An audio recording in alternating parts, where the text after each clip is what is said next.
La Honorable Cámara de Diputados de la Provincia de Buenos Aires declaró al programa Caminos de Tiza, conducido por Mirta Goldberg, de interés legislativo y provincial.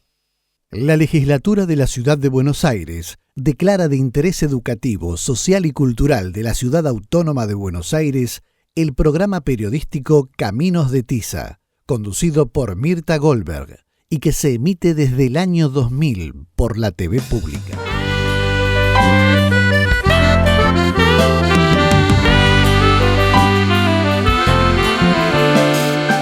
Es mucho más que los múltiples de... ¿Qué tal? ¿Cómo les va? Les doy la bienvenida hoy con el tema Aportes de la psicopedagogía a la escuela. Nos preguntamos si los docentes toman en cuenta las diferentes modalidades de aprendizaje que pueden tener sus alumnos, cómo intervienen, a través de qué estrategias pedagógicas, cuando observan inhibiciones o cuando observan de pronto rigidez en las producciones de ellos. La escuela puede ser un buen lugar para producir transformaciones.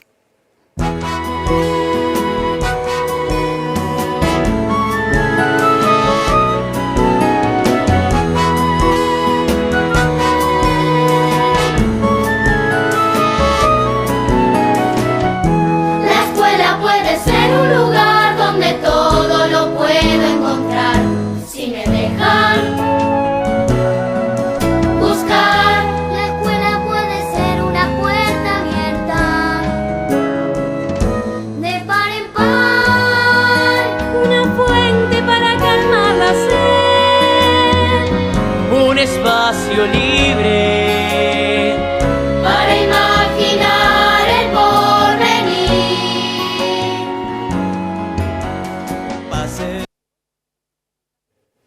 Bueno, aquí estamos y decía el tema, la escuela puede ser un buen lugar para inventar, para imaginar, para soñar, para crecer. Le doy la bienvenida a nuestras primeras dos invitadas, Silvia Slemenson, María Victoria Rego. Bienvenidas ambas. Gracias, Mirta. Y este tema, vieron que se llama La escuela puede ser, no con signos de interrogación. La escuela puede ser como afirmación. ¿Qué te parece ese título? ¿La escuela puede ser? Es que la escuela ya es. Uh-huh. Uno podría pensar, ¿y por qué uno dice la escuela ya es? Primero porque es obligatoria, uh-huh, de modo que debe tener alguna incidencia en la subjetividad de cada uno de los que concurren.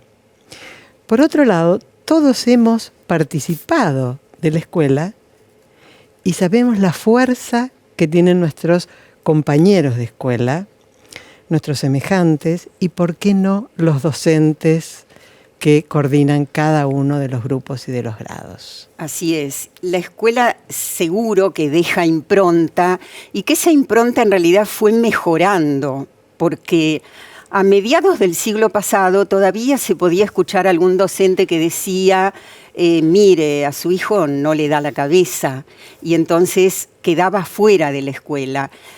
¿Cuánto camino que se recorrió, no te parece, María Victoria? Se recorrió camino, muchas veces hemos dicho hay muchos más chicos en la escuela que antes, uh-huh, se han integrado, ¿no? Se han sumado al proyecto escolar muchos más chicos que antes, chicos y chicas, lo cual todavía pone más en jaque que esta obligatoriedad de la escuela sea de verdad una experiencia subjetiva de transformación, como decías al inicio. Claro. Y eso depende, para nosotros, de docentes, de psicopedagogos, de que quienes habiten la escuela estén lo suficientemente preparados para esas transformaciones desde un lugar que a nosotros nos gusta llamar de hospitalidad. Algunos chicos van muy contentos, otros sienten algo de miedo o se inhiben. Algo de esto dice Eduardo Galeano. Los alumnos del sexto grado en una escuela de Montevideo organizaron un concurso de novelas. Participaron todos escribieron novelas en aquel concurso donde yo fui uno de los 3 jurados. Los otros 2 eran el maestro Oscar, puños raídos, sueldo de faquir, y una alumna que era la delegada de los concursantes. A la ceremonia de premiación se prohibió la entrada de todos los adultos, con excepción del maestro, yo que era miembro del jurado, y los niños que eran los participantes en el concurso. Todos fueron premiados. Hubo un premio para cada trabajo y con el premio una pequeña explicación de los méritos del trabajo presentado. Y cada premio fue celebrado con una ovación por todos los niños de la clase y hubo lluvia de confetis, de serpentinas. Y al final me quedé conversando con los chiquilines y el maestro me dijo, el maestro Oscar me dijo, nos llevamos tan bien que me dan ganas de dejarlos a todos repetidores. Y una nena, venida del interior, de un pueblito del interior, me dijo que ella, cuando llegó en los primeros tiempos, era muy callada. No había manera de sacarle una palabra de la boca.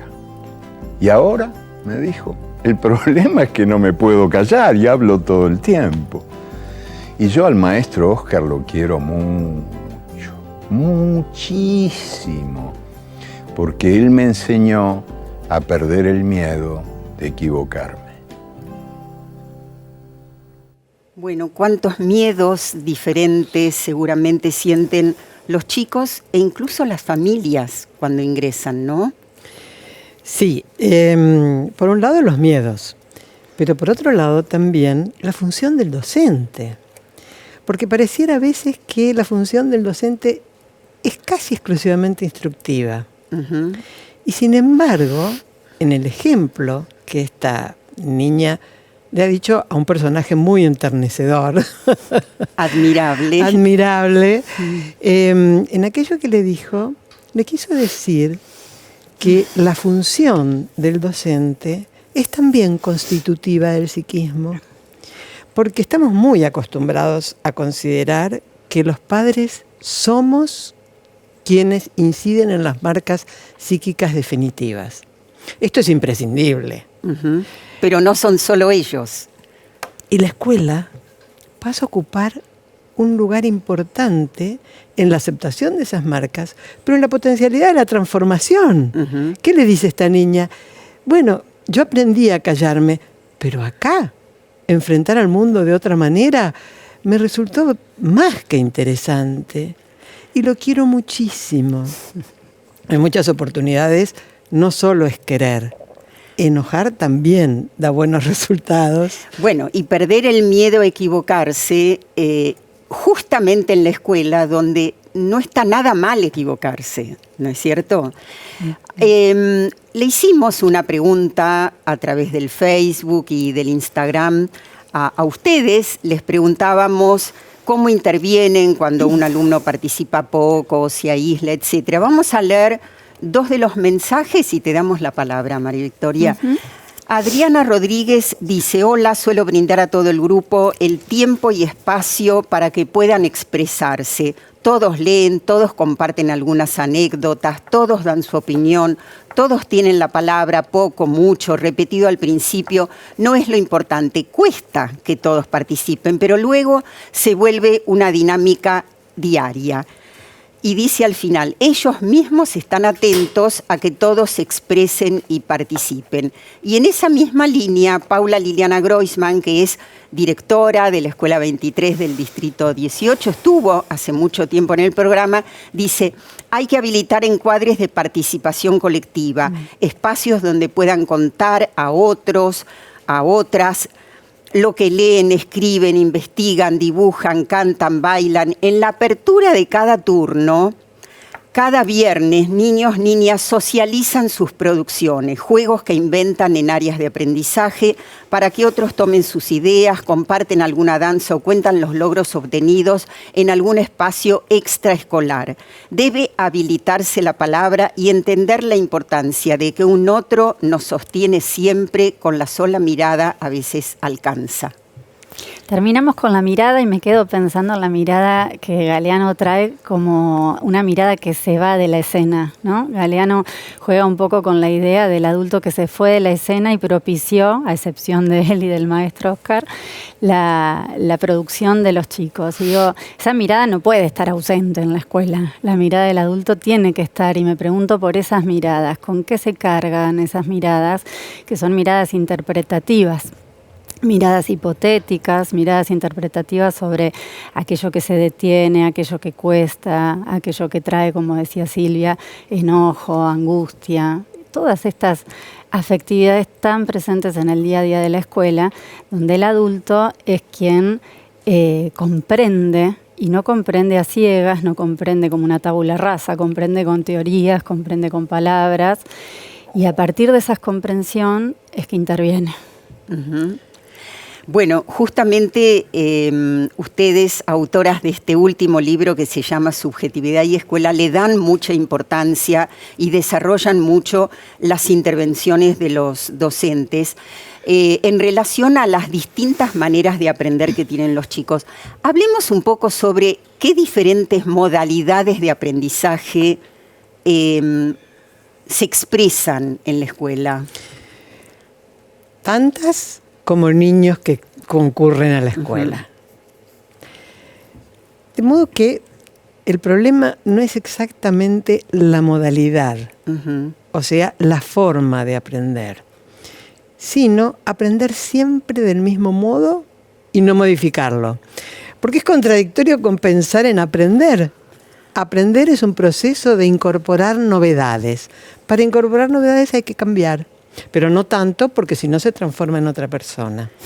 Y hay que estar abierto. Hay que estar abierto.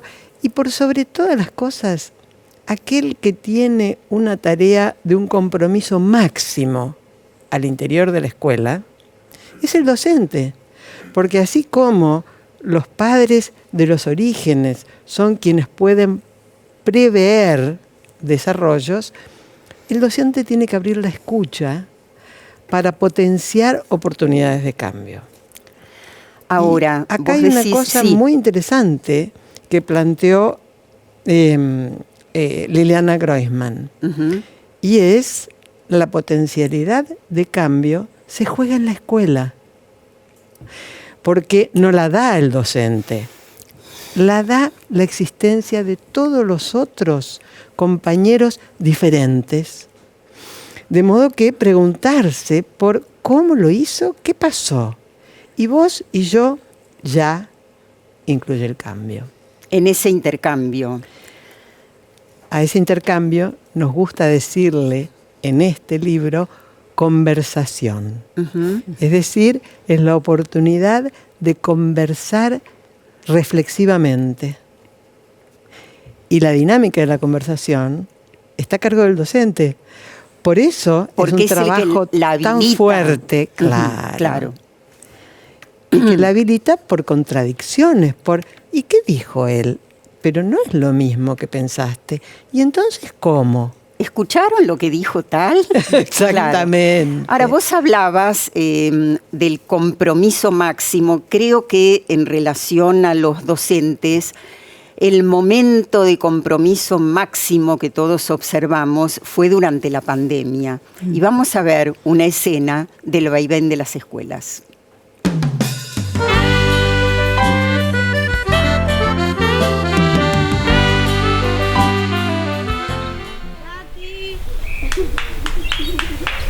Muy bien, a ver. Toma. Toma. A ver, Santino. ¡Muy bien! ¡Terminaste el cuento que te pedí! ¡Genio! Puño. ¡Muy bien! A ver si terminaste la carta para llevarla a tomar. ¡También! ¡Muy bien! ¡Misión cumplida! Listo, solamente te queda el final. Ahora el libro. Genio. Bueno, y así fue, casa por casa, a veces llevando la tarea, a veces yéndola a buscar, a veces animando a que sigan estando conectados de cualquier manera. Victoria.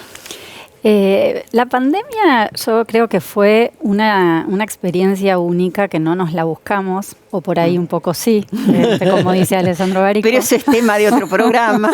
Por ahí un poco sí, pero la pandemia fue una oportunidad para la escuela, me parece, como para desprender las capas de la cebolla, ¿no?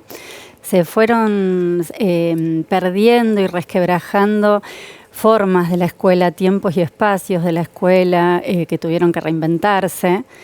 Y la pregunta para todos nosotros, quienes estamos muy interesados en pensar la escuela continuamente, fue ¿cuál es el núcleo duro de la escuela? Y ahí nos encontramos con esto. ¿Qué es el invariante, diría André Green, de la escuela, ¿no? ¿Cuál es el invariante, lo que no cambia de este encuadre pandemia mediante? Y nos encontramos, me parece, con esto, ¿no? Con la garantía del encuentro con los otros, con el derecho a la intersubjetividad, con el derecho a la diferencia, que muy lejos está de ser un obstáculo y para nosotros es la materia prima de las transformaciones subjetivas que pueden dar lugar en el espacio escolar. Ahora, para ir cerrando este bloque, ¿por qué hay niños, no sé si digo bien, naturalmente curiosos, interesados y otros que no lo son cuando llegan a la escuela? ¿Con qué se relaciona eso? Con la historia de cada uno, con la época en la cual se nace, con las oportunidades sociales y económicas existentes. Esto tiene que ver con lo que a nosotros nos gusta llamar los orígenes. El riesgo es creer que los orígenes determinan. Y la escuela, en este sentido, es una apertura, es una oportunidad, y es el eje de las transformaciones psíquicas a posteriori, que respeta esos orígenes, porque nadie nace en la escuela. Pero desde esos orígenes produce transformaciones, no por enseñar, no por marcar señales en el psiquismo, sino por contraponer psiquismos y poder elegir multiplicidad de oportunidades. La escuela es un espacio absolutamente atractivo y distintivo para conocer una microsociedad, pero no en grados de 30 niños. No. Pero eso lo dejamos pendiente y vamos a seguir, por supuesto, con el tema, tomando en cuenta las condiciones en las que se trabaja en nuestras escuelas. Nos vamos al próximo bloque y le damos ahí la bienvenida a María Beatriz Greco. Es mucho más que los múltiplos de 7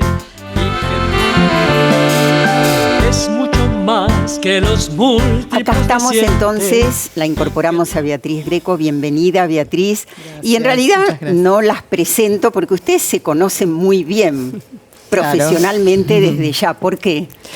Porque hace un par de años conformamos el grupo de los viernes en plena pandemia.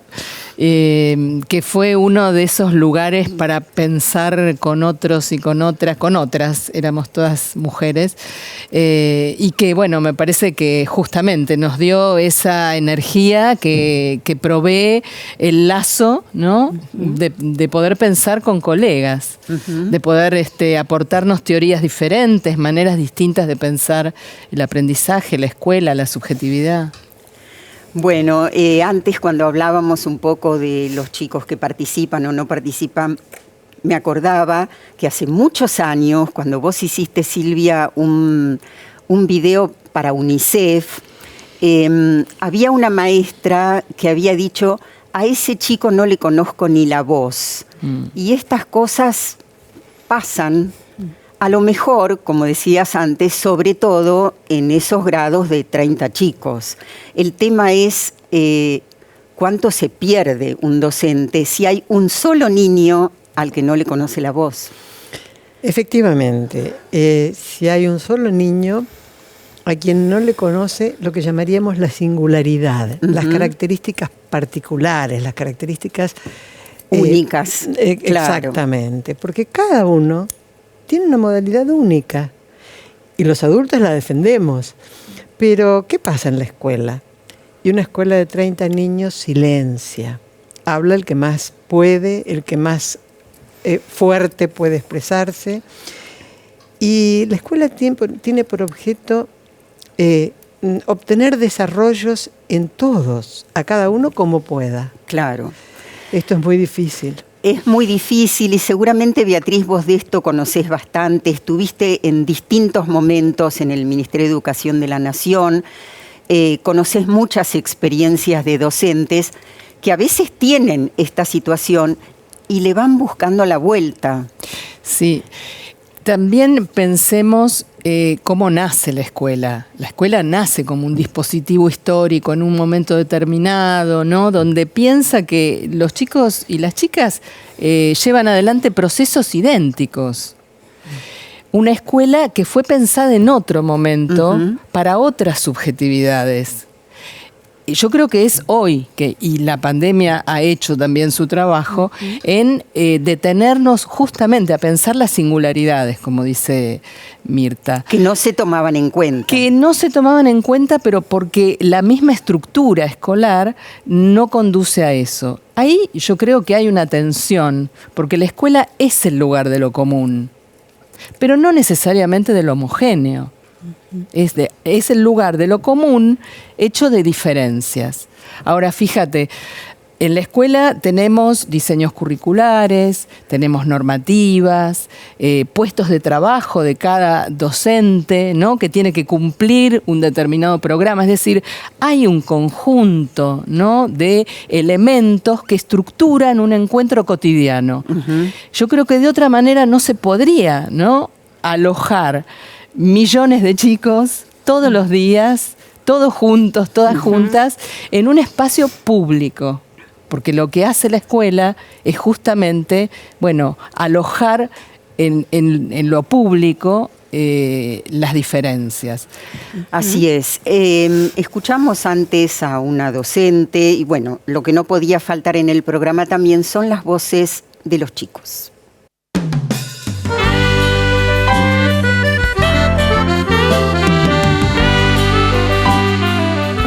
De la escuela a mí es poder trabajar, estar con mis amigos, las materias que hay, porque después sirven para el trabajo y esas cosas.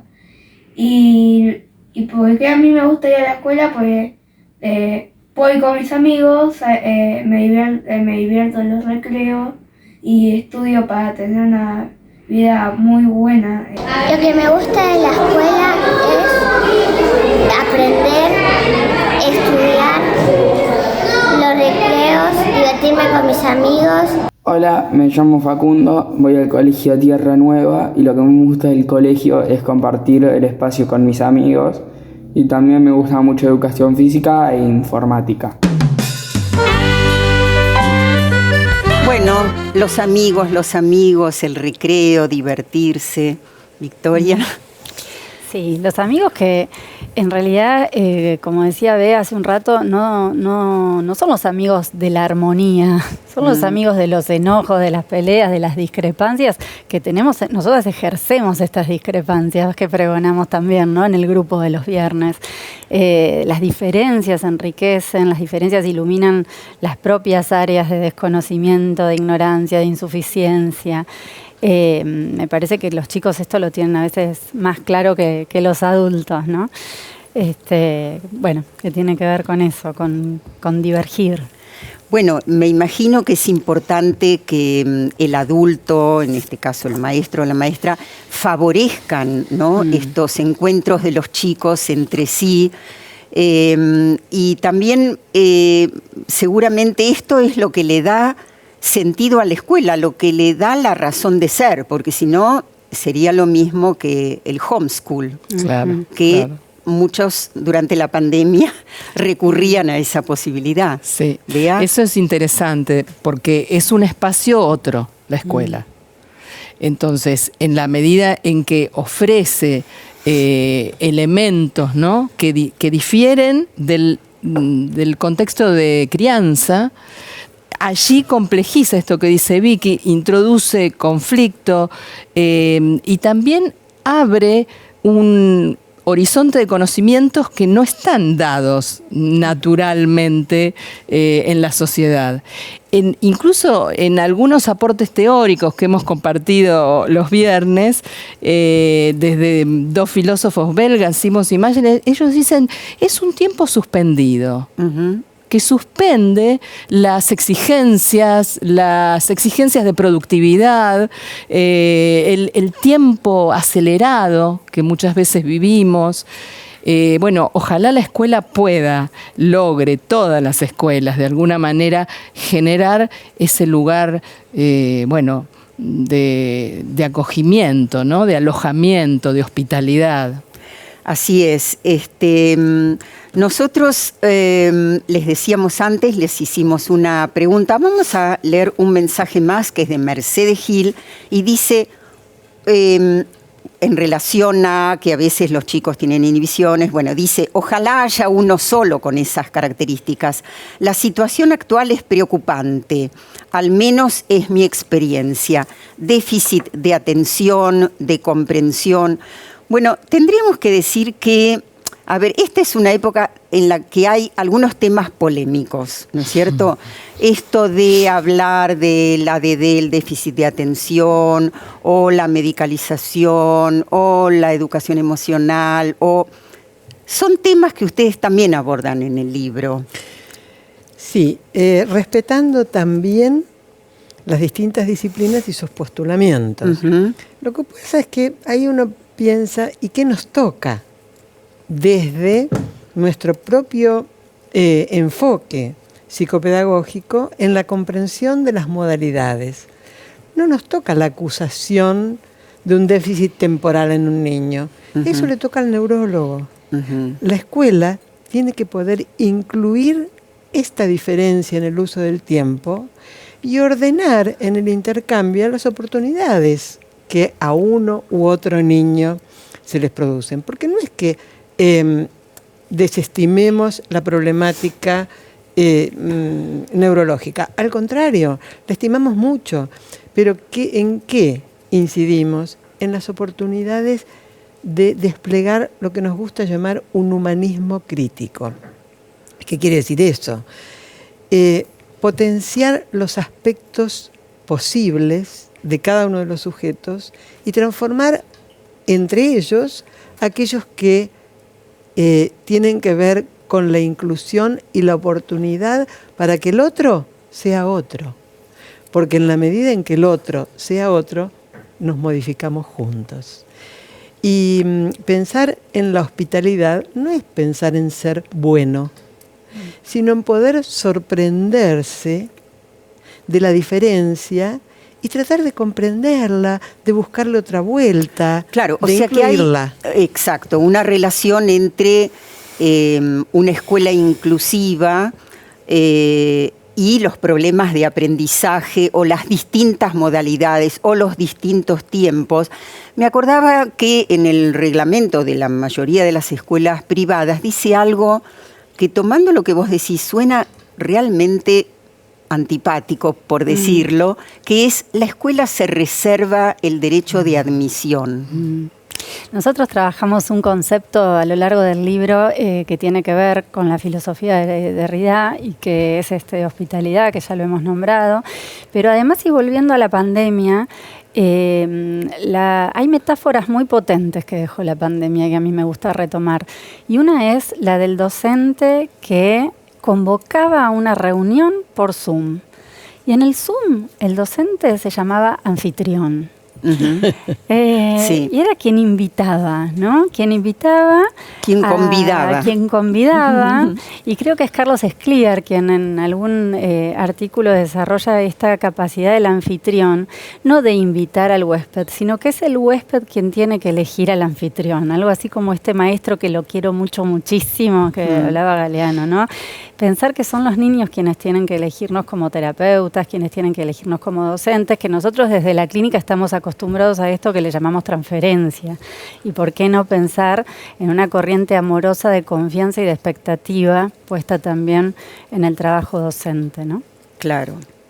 Nos vamos a ir acercando a un tema que de alguna manera es una propuesta que ustedes hacen, recordando, Beatriz, que en una etapa que vos estuviste en el Ministerio de Educación de la Nación, había, corregime si no es así, un programa dirigido desde el Ministerio de Educación de la Nación a los equipos de orientación escolar. Sí.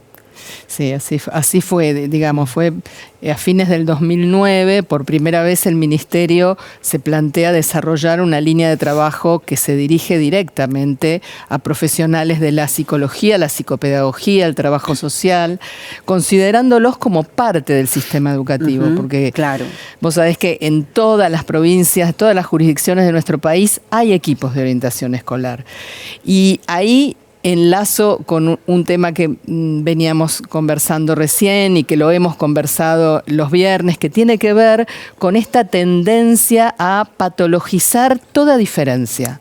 Así es. Rápidamente, aquello que se sale de la línea de la supuesta normalidad es pensado en general en déficit.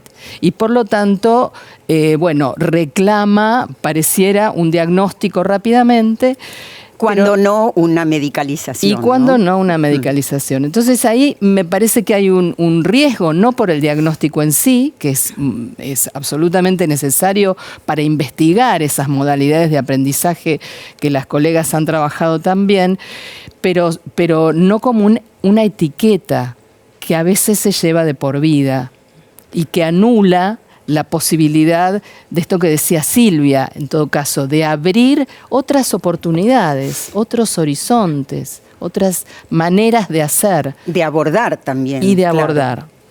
¿Querías decir algo sobre eso? Sí.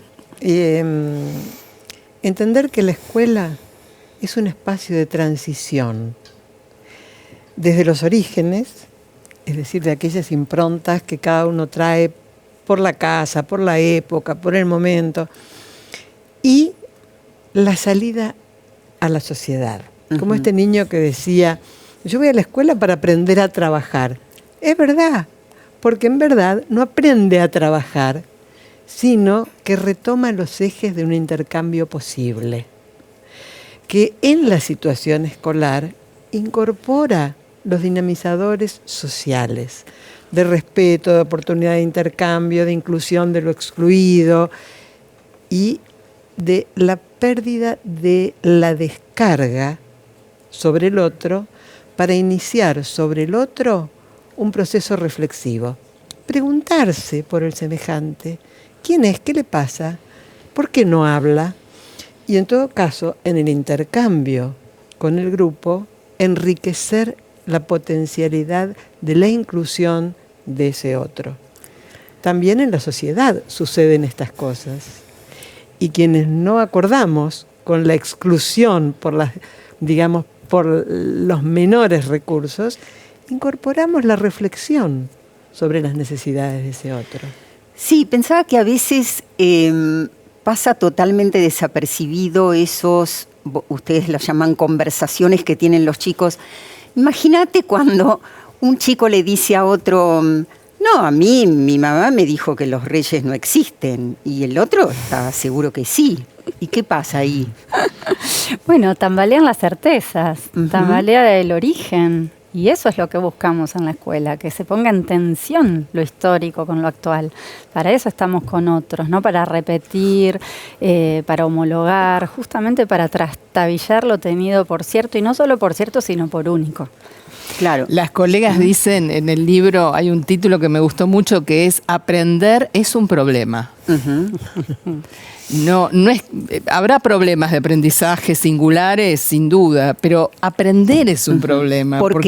Porque es dejar tambalear esas certezas arraigadas, esas cristalizaciones, esos esquemas que me parece que no puedo modificar, porque, generar una plasticidad en las relaciones. Y esto lo enseña la escuela. Y claro, yo entiendo también a la colega que vos mencionabas recién, Mirta, cuando ella dice, hoy es tan difícil, tenemos tantos chicos con problemas. Yo creo que ahí hay que hacer un trabajo institucional, un trabajo entre docentes, una reflexión en torno a, bueno, ¿son problemas individuales? ¿O vivimos una época que nos empuja a correr, a no tener tiempo, a no demorar, a no detenernos a leer un libro? Bueno, me parece que un docente o un equipo docente que hoy no se ve acompañado, ya sea por un equipo de psicólogos, psicopedagogos, o por ellos mismos, con un equipo directivo que conduzca, bueno, la escuela se hace complicada. Bueno, retomamos todo esto en el próximo bloque. Vamos a ver cómo funcionan, si son suficientes o no, los equipos de orientación escolar y cómo funcionan los propios equipos docentes. ¿Qué espacios institucionales hay para poder sentarse a pensar las experiencias? Enseguida volvemos.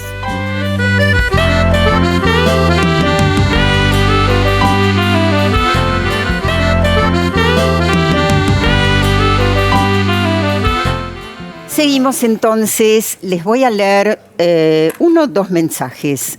Maricele dice, como integrante de los equipos de orientación escolar, muchas docentes en general, cuando tienen alumnos con esas características, solicitan nuestra intervención. Desde nuestro lugar se intentará observar y ver cuál es la causa, trabajar interdisciplinariamente. A ver, primero un dato, ayúdanos un poco, Beatriz. Equipos de orientación escolar hay en la provincia de Buenos Aires por escuela y en la ciudad de Buenos Aires por distrito.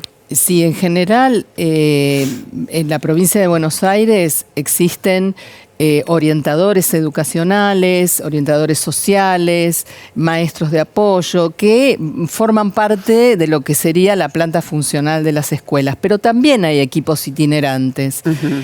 En la ciudad de Buenos Aires existen diferentes equipos que en general se hacen cargo de los distritos, o sea que tienen a cargo las escuelas que forman parte de ese distrito y van muy a menudo a partir de las demandas específicas que las docentes, equipos directivos les realizan.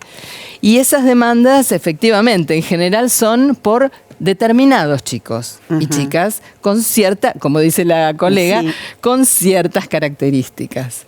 Lo interesante sería pensar un equipo de orientación que acompañe en forma sistemática, como lo hemos conversado tantas veces, como plantea el libro, un trabajo entramado entre psicopedagogos, psicólogos, psicólogas con docentes. Sí, cualquier docente hoy reclama, sí. Plantea que son insuficientes. Sí, es verdad. Vamos a retomar esto porque hay una propuesta desde el libro, pero vemos antes una escena de los coristas.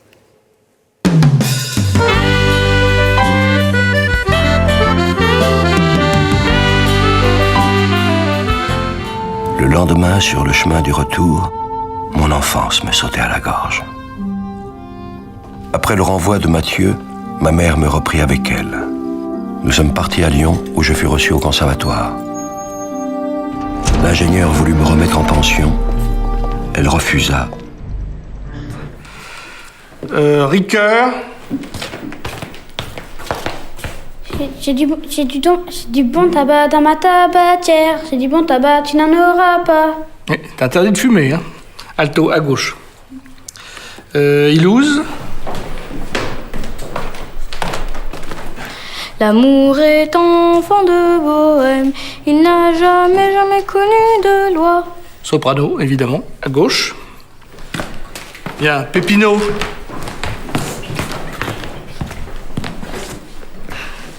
Je connais pas de chanson. C'est pas grave, je vais t'en apprendre. Bon, en attendant, je te nomme assistant chef de chœur. Là-bas.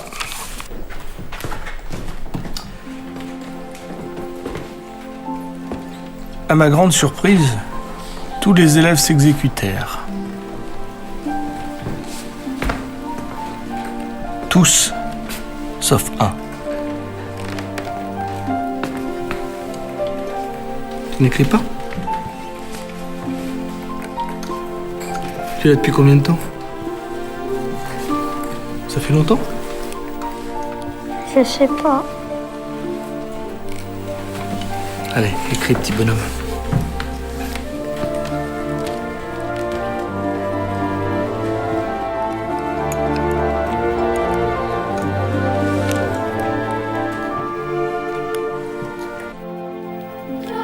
Avril. Ces enfants m'inspirent. J'étais sûr, je le savais qu'un jour viendrait où l'on jouerait ma musique. Je m'appelle Clément Mathieu, je suis musicien et chaque nuit, je compose pour eux.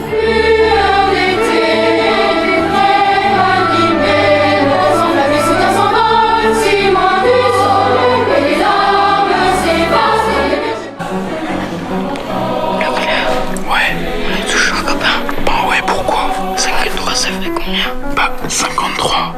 T'es sûr? Bah ouais. Pas seulement.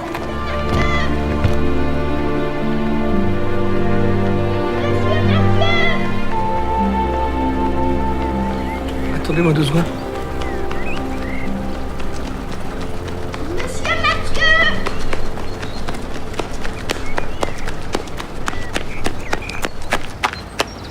Qu'est-ce que tu fais, toi? Vous pouvez m'emmener avec vous? Monsieur. Je peux pas faire ça. Faut que tu retournes à l'internat, tu vas te faire punir. S'il vous plaît. Vous pouvez y aller, là. Oui, j'arrive. J'ai pas le droit, je peux pas t'emmener. Allez, repars. Vas-y. Pépinot avait raison d'y croire. Le jour du renvoi de Mathieu, c'était un samedi.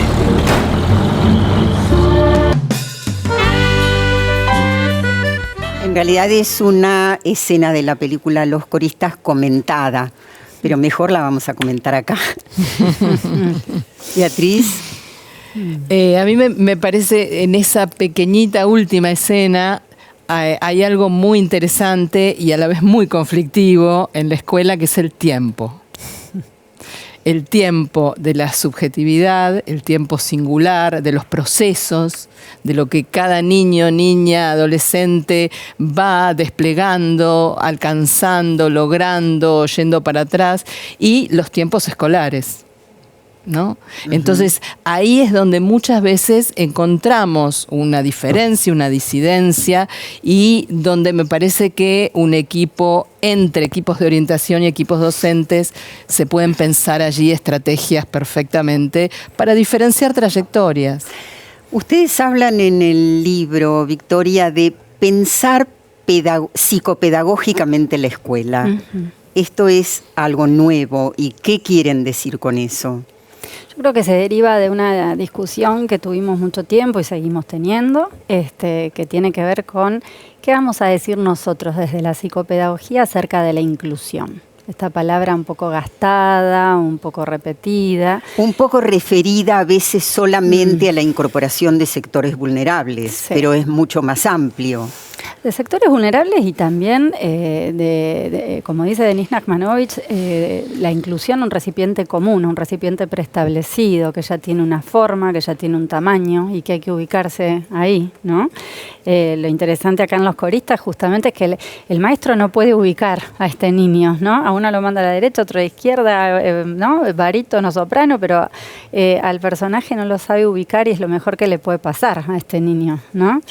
Me parece que hay diferencias que son restrictivas. Nosotros eso lo trabajamos muchísimo desde la clínica, porque no es cierto que todas las diferencias son enriquecedoras. Hay diferencias que son restrictivas, hay diferencias que hay que realzar. La diferencia nuestra quizás es que no hablamos de diagnósticos, no hablamos de siglas. Ahí ponemos preguntas. A mí me parece que las preguntas tienen que ver por los momentos constitutivos, por la organización del aparato psíquico de cada niño. Bea traía lo epocal, que está presente, por supuesto, pero tampoco lo explica todo. Nada lo explica todo para nosotros, ni lo neurológico, ni lo psíquico, ni lo epocal. Tratamos de pensar todo eso junto, pero esto se reduciría a la pregunta, por ejemplo, frente a un niño desatento, todas las desatenciones no son iguales, ¿no? Uh-huh. ¿A qué responden? ¿Cuándo atiende? ¿Cuándo no atiende? Este niño sin voz, del que hablábamos antes. Una maestra no puede conocer a un niño por no tener voz. La oralidad es muy valiosa en la escuela y en la sociedad, por supuesto.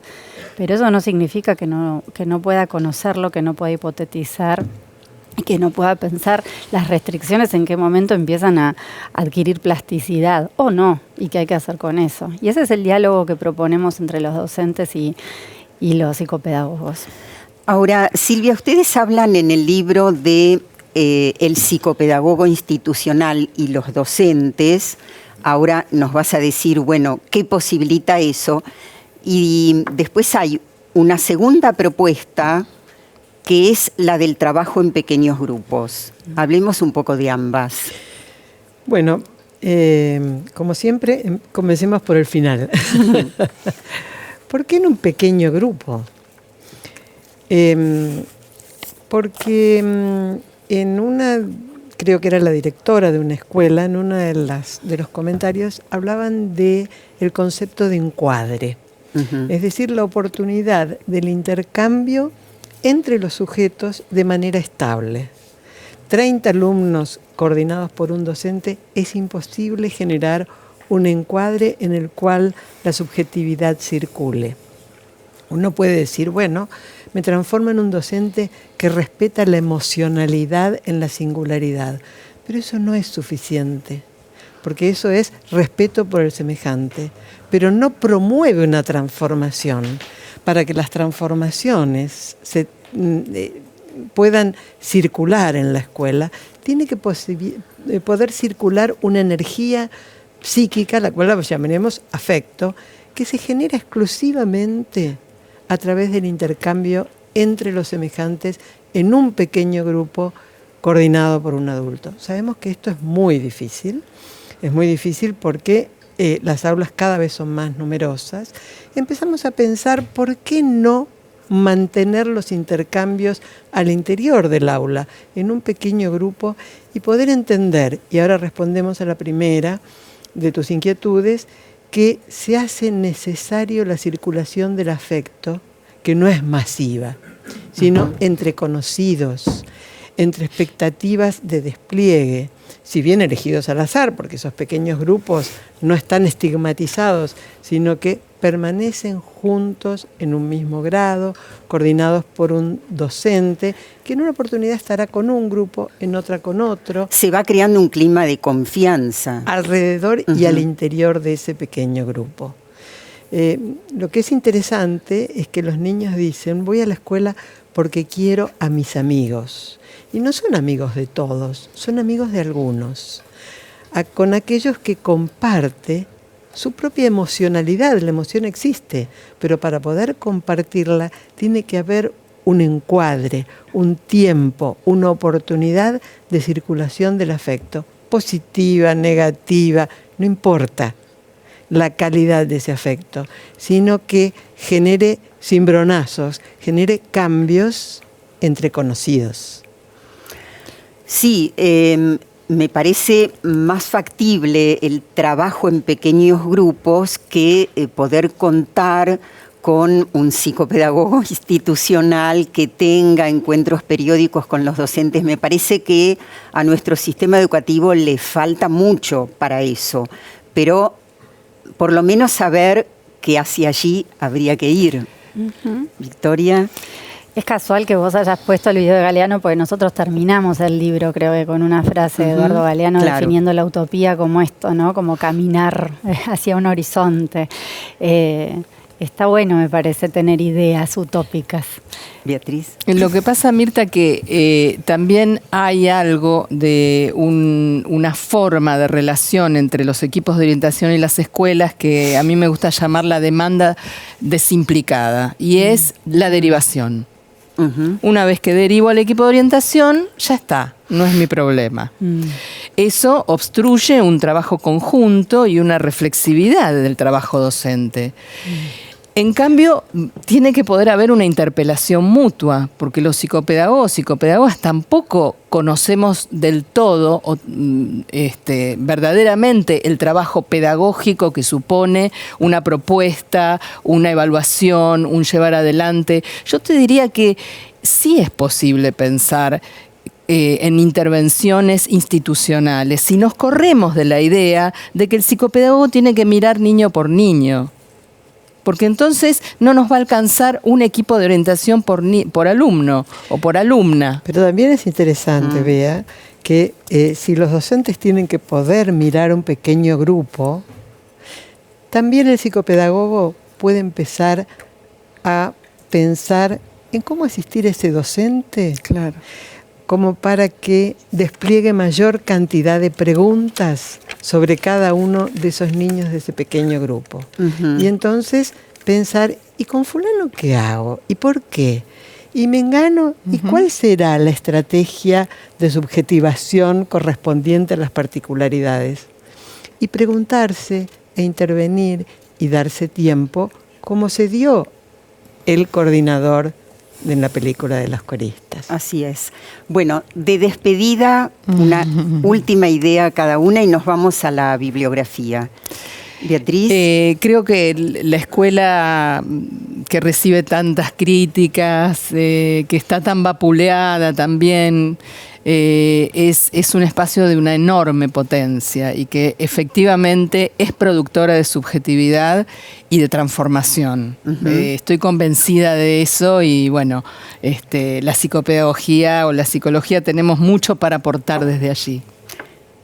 Yo pensaba en la demanda desimplicada de la que hablaba Bea y digo, bueno, quizás un trabajo del psicopedagogo sea también colaborar en la implicación de esa demanda, en el sentido de los procesos reflexivos, de preguntarnos, de no cerrar, de no apurarnos a responder, que es un poco ir en contra del paradigma hegemónico de la escuela, ¿no? No responder. Como dice Ken Robinson, la escuela es el único lugar donde alguien te hace una pregunta sabiendo una respuesta, ¿no? Tratar de abrir a la pregunta. ¿Despedida? Bueno, yo recupero el espacio social que tiene la escuela. Una escuela inclusiva no es una escuela cualquiera. Es una escuela que otorga posibilidades críticas desde el humanismo de la singularidad, con la incorporación de la tolerancia, y en una tolerancia donde efectivamente hay un docente que coordina, porque es quien sabe qué preguntar, qué saber, conoce esas diferencias, pero también la necesidad social de participación colectiva de quienes constituyen la escuela. Todos, niños, docentes y psicopedagogos implicados con los docentes para que puedan ejercer una función cada vez más inclusiva en relación al intercambio con semejantes.